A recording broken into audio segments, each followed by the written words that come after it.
This is RFC Maki here, giving you a flight report again. It's been a while since I've had a chance to do one, and this one might not be quite as exciting as the ones you may have heard from me before. This came from a game several weeks ago. It's taken me a while to get around to recording and editing this one. But this game came from a game several weeks ago where I was playing with a few online players, one of which was a young man named AceHault, and we'd had a few tussles that evening. The last game of the night was one where AceHault and I were placed on the same side against one live player on the opposing side and a bunch of AI. It didn't take much more than a single, maybe about a minute or two before the opposing player left the game, leaving AceHault and I alone together as wingmen. So there was no human opponent in this game for either one of us to fight. Still, the AI in this game and Birds of Steel provide quite a challenge, mostly because they are able to defy the laws of physics. The game places them in basic level airplanes, typically low-level airplanes that shouldn't have a whole lot of energy or power, yet the enemy AI in the game, in simulation level games, have access to the arcade-style flying, which means they have unnatural energy boost, almost rocket-like energy boost. They fly quickly. They can climb in situations where other planes wouldn't have the energy to climb. They can loop in situations where other planes don't have the energy to loop. And they also have the ability that once they get on your tail and they get after you, it becomes very difficult to get them off your tail. And so they are quite tenacious, and even though it's annoying that you can't use your appropriate flying style, it is also very good practice for really shaking off a tenacious enemy.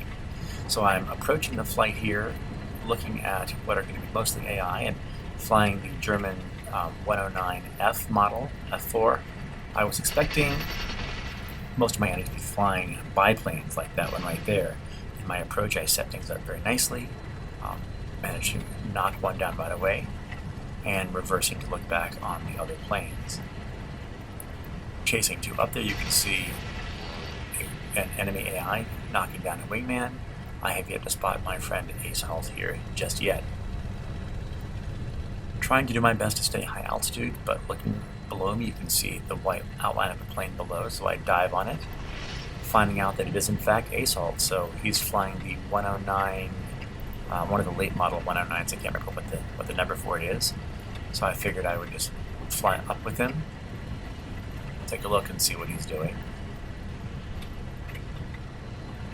And I was a little bit worried at this point that we were going to crash, so I went sideways and flew underneath him so I wouldn't interfere with whatever he was shooting at. Climbing up behind him again, you can see there's one of the gladiators diving down on me, another gladiator above. And so far I've done a pretty decent job at staying high altitude, but not a very decent job at checking my 6. The more looping you do in a 109, since this is primarily an energy fighter, the lower your altitude gets, the more vulnerable you get, so I have been at risk at this point of losing an energy advantage, so here I try to climb as much as possible. One of the things I love the most about flying in a simulated game is having to deal with the challenges of being in a cockpit, and the 109F has a great cockpit for putting you at a disadvantage. That bullet shield that sits behind you prevents you from looking behind in the same way that some of the bubble canopy planes, like the Mustangs or the late model Spitfires have. So it really requires that instead of just looking behind, you've got to rock your plane, roll your plane to the side, or put yourself into a steep climb, see if you can spot the planes behind you like I did just there, which means you have to be hyper alert. There I've got an enemy AI and a AI from my team on his tail. They just gave up. There you can see the AI climbing unnaturally and reversing, and I'm losing energy here. I took a crazy shot, but as I lose energy, I've got to drop my nose. A few desperate shots. I almost never hit anything when I'm upside down. And looks like somebody is, or was, on my tail. One of the enemy AIs flying a Spitfire, and those enemy AI seem to do better than other planes, so that's one I've got to watch out for. Again, trying to roll and twist, keeping an eye out the side and the top of my planes. Seeing if I can't get on the tail, and now here's two enemy AI on one of my own AI, and manage an upside down kill for one plane, knowing the other one's there, rolling over, and I lost energy at that point, had to stall out. Recovered the stall quickly, but not enough to do any damage. This guy is the plane that they were chasing after. This is the little Italian plane that becomes the AI for friendlies when you're an Axis flyer. So now I'm going to see if I can figure out where the enemy AI is. There he is, the gladiator there, chasing after him. So at least I know the one chasing after him is on the opposing side. I tried to line up with his rollback, but I missed it. Here I am again losing energy and losing altitude, so I've got to try to see if I can maintain altitude as I fly. He finished off my ally and paid the price for not watching after me, so a second kill there. But now I'm down close to the ground again, putting me at a major disadvantage. The goal here is to try to climb a little bit, but also watch my 6, which is hard to do. So to watch your 6, you've got to roll the plane one way or the other. So there I am rolling, trying to ceiling off, stay level for a little bit, get my energy up, and have planes chasing after me. That one, I believe, was a Spitfire, so I'm reversing to try to find him again, all the while knowing that there's a couple planes on my 6 I gotta watch out for. The best approach for getting planes off my tail is looping, I've found so far, because occasionally they will crash in the ground while looping at you. That was a pretty bold move. I've tried not to do stupid things like fly head-on at other planes. It seems like an easy way of getting kills, but in this game, the odds are you're going to crash with them one way or the other, and I really need to stop doing that. A very poorly timed deflection shot. And since I had hit something that was upside down before, I thought, well, there's a chance of doing it this time, but you may have seen tracers fly past my shield there, which made me paranoid. I can see a plane dropping into my view far away. Try a couple really desperate long-distance shots, hoping some of my cannons can hit him, but another set of tracers past my plane made me decide it's time to pull some evasive actions if I can't get someone off my tail. So I'm circling, looking back over my right shoulder, trying to see if I can figure out where they are, and pulling a minor scissors maneuver there to see if I can get a look over my left shoulder, and still can't spot anybody. Slowing down on the climb, so I put nose down and dive again, hoping to get the guy to follow me. There's an AI over my shoulder. You can see I've got several planes on my tail right now, and none of my own AI are doing anything about it. I didn't know where AceHault was at this point, so I couldn't get him to help me.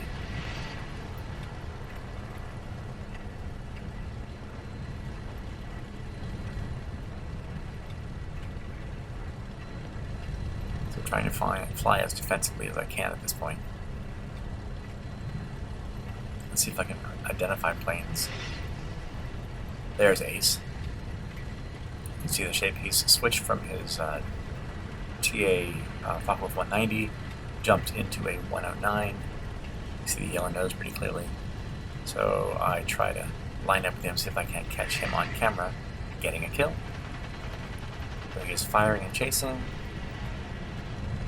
And I was worried here about I might collide with him. But lost sight of everybody at that point.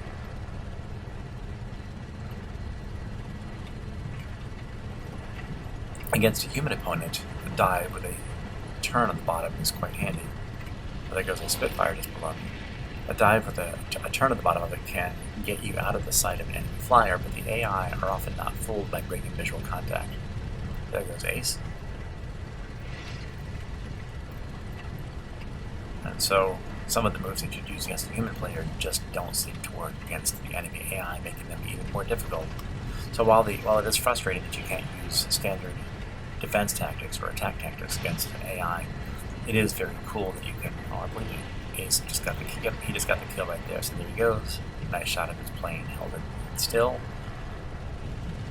And he and I think, each ended up this game with a number of kills. So we both did very nicely. There's the Spitfire. Tried to tag it. Missed that one, and again, I keep flying very low to the ground. The Spitfire has reversed. So I thought I could meet him halfway, and I just lost energy before I could raise my nose high enough. You can see again, reversing there, Not only did I stall out, but I also got blown away by an enemy AI. Missing my plane, my parachute, at least I made it safely to the ground.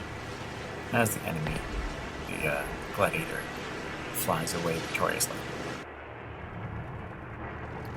Respawning, you can see my standard dragon shape that I put on the tail to identify myself. And I'm taking off from the airfield.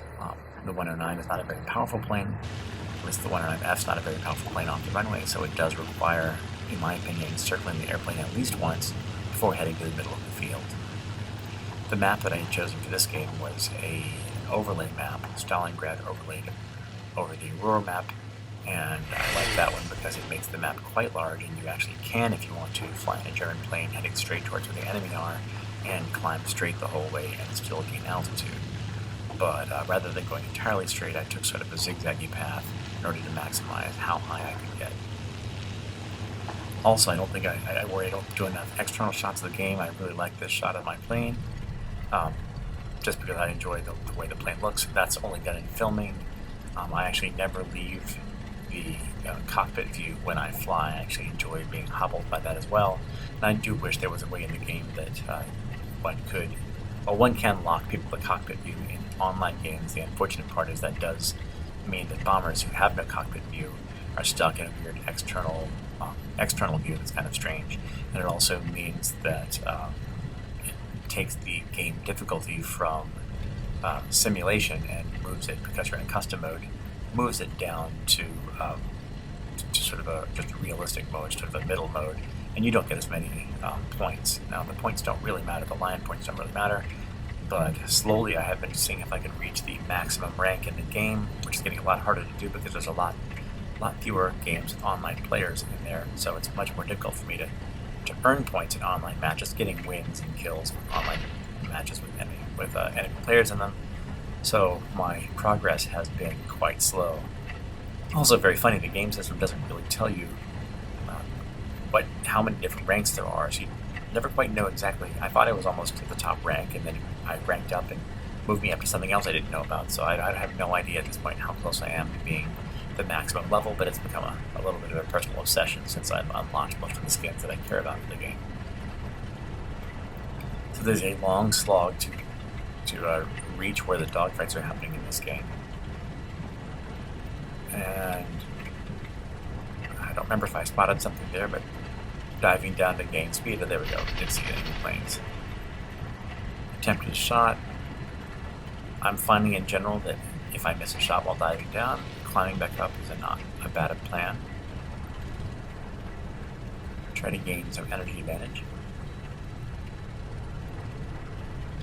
And look at the spot that you plan on turning into, which gives you advantage of knowing what's going to be there before you get there. So there's an there's one of my friendly planes. Or was it? Maybe that was a 109. I mean, maybe that was a Spitfire. Oh, that is a Spitfire, I'm sorry. And the Spitfire turns and climbs in a way that a Spitfire ordinarily wouldn't be able to do from that level. He's far away here, but since he's flying straight, I thought maybe there's a chance of hitting him. And you notice the way my nose rises and falls because I'm really pushing the boundary of what the plane can do comfortably. I'm climbing and I can't keep up with the climb of this Spitfire Mark I, an early war Spitfire. And so that's making all that little bouncing as my plane is struggling to gain altitude, or my movements aren't settling up, is making it difficult to hit him, so I'm trying to go smooth here. Maybe anticipate a shot, hopefully he'll fly into it far away.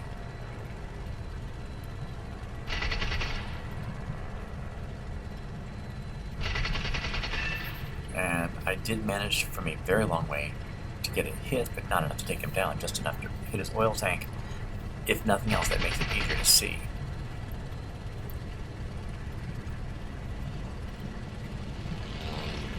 So there, he reverses, climbs up really high, drops his nose back down, and reverses again.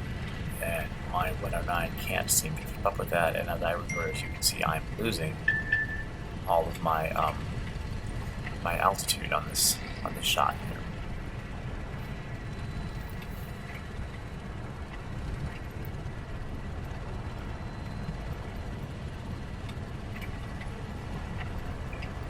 Now, I've been playing a lot of Birds of Steel on the Xbox 360. Unfortunately, Birds of Steel does not seem to be backwards compatible on the Xbox One, which I really wish it were.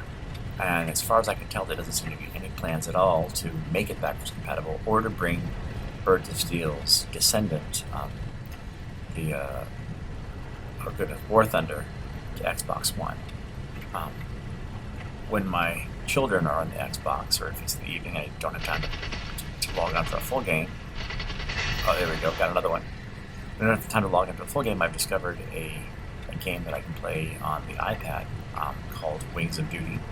And for an iPad-based game, it is a surprisingly good simulation game, World War II simulation game. I've been enjoying that one quite a lot, although my iPad is kind of slow and I do experience a lot of lag, which gets in the way of being able to shoot things. But still, when I can't get access to Birds of Steel, it's a great place to play, and I highly recommend that you check it out. The developer listens to the players. He works hard to create a physics-based simulation game with real-life physics and limited ammunition in the what they call the realistic mode, which is the simulation mode. And so it becomes quite a fun game that you can bring with you. It's entirely online, so there are no AI players, and sometimes you do find yourself in rooms where there are no enemies, but there are ground targets to hit, and you do get rewards for hitting those ground targets. So I recommend Wings of Duty on iOS and Android. The frustrating part of that game for me is that you can see here how important looking around is to me, being able to fly and look behind you and look left and right as you're flying. And because of the way the controls are set up, you can do that there, but it becomes basically impossible to fly, look around, and use your rudder at the same time without zooming in and out in the game. So but the developer does listen to the players, and he has open suggestions, and so I'm hoping that he'll listen to my suggestions that maybe we can lock zooming and allow players to use rudder and look around at the same time, because for me, look around is a central part to being able to fly well in a simulation-based game. Now here I was pretty sure I had some enemy on me, and so I was trying to increase distance and speed, maybe thought I could outrun them a little bit. But again, trying to look behind me, see if I can see who's back there, checking my map to see what the dots are on the map, but also looking back over with a slight turn, giving me a little bit better view of what's is or isn't on my tail. Just for recording purposes, I switched back just for a second to the external view, and you can see there's a AI wingman chasing after the guy who was on my tail. This is not my view in the game. I just switch to this view, basically external, because every once in a while I like to get some good views of the plane that I'm flying. I enjoy the look of the planes. So this is me back in the game again. That climbing AI. I just lost energy, as you see. I had to drop my nose because I was losing the ability to climb after him. Diving down helps you to build up some energy, and hopefully, once that happens, you can zoom back up again. I also stayed really close to the ground, thinking there was an enemy on my tail, and hoping that it's a possibility that the guy might crash as he zooms in. At this point, I knew the game was about to end. I knew we had victory in hand, and so rather than go ahead and try to dogfight too much, I was mostly just trying to escape. Not much left to do, but wait for the victory. I hope you enjoyed this week, and I'll try to get another one to you very soon. Thanks. Bye-bye.